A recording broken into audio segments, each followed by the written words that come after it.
What's up guys? Here we go again in a day in our life vlog as a student couple content creator. And for today's video nga ay magsiselebrate kami ng aming 28th anniversary together. Tara, samahan niyo kami!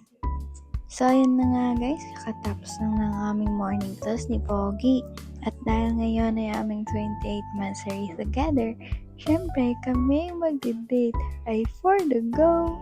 Baka gusto niyo din ng ganyang sticker guys, punta lang kayo sa aking TikTok shop. Ay talaga naman itong si Pogi, napaka-gentle at caring man niya oh.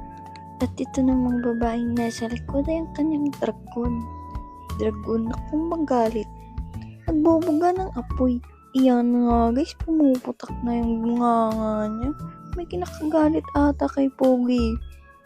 At iyan nga, kinagat pa ang kanyang buhok. Kawawa naman itong si Pogi. Pero huwag kayong mag-alala guys, mahal na mahal ko yan kahit lagi kong inaaway. At ayan na nga guys, nakarating na nga kami dito sa Jollibee o Mitsayap. At pagpasok na namin, buti hindi marami ang kapila. Ayan, at nagpapakute-cute pa. Pagkatapos nga namin umorder guys, naghanap na agad kami ng table. Pikit lang muna guys kasi may nag-aarutan. Ay, for the go! Wala kang ganyan, no? Pikit ka na lang. Charot!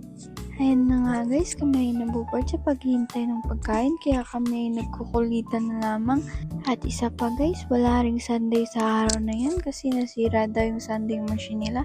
At ayan nga guys, naglalaro na lamang kami dyan kasi nihintay na lang namin yung order namin. Ayan na nga guys, at tumunog na. Kinuha na ni Pogi.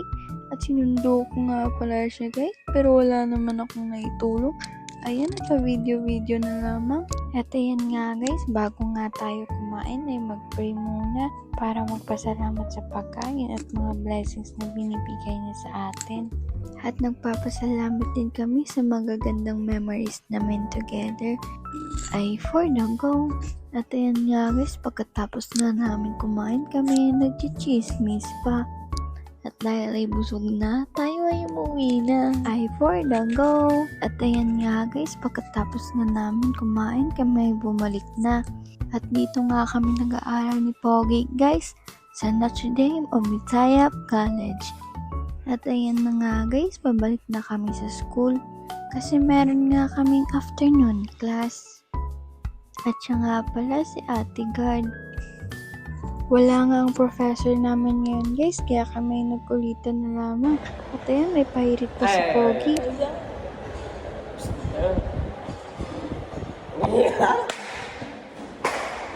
Kilig nga siya guys sa kanyang hirit. Abay, ang saya naman. Naboboard nga kami dyan guys kasi walang pasok kaya lumabas na lamang kami at ng merienda.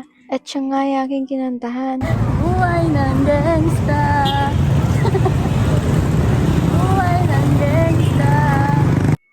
Tapos na nga ang klase namin dyan guys at kailangan ko nang umuwi. Pero ang sabi ni Papa ay matagal pa daw silang makasundo sa amin. Kasi nga mayroon silang pinuntahan. Kaya yan guys, sumama muna ako kay Pogi sa kanyang training. Para nga pala yan guys, sa upcoming Coprisa. Sila nga kasi ang representative ng school para sa palarong takraw. Kaya't lagi silang nagtitraining. At ako naman ay laging nakasuporta sa kanya. Kaya yan guys, pag wala akong pasok ay pupunta ako sa training niya. Baka may ibang babaeng maaligid kay Pogi. Ay for the go!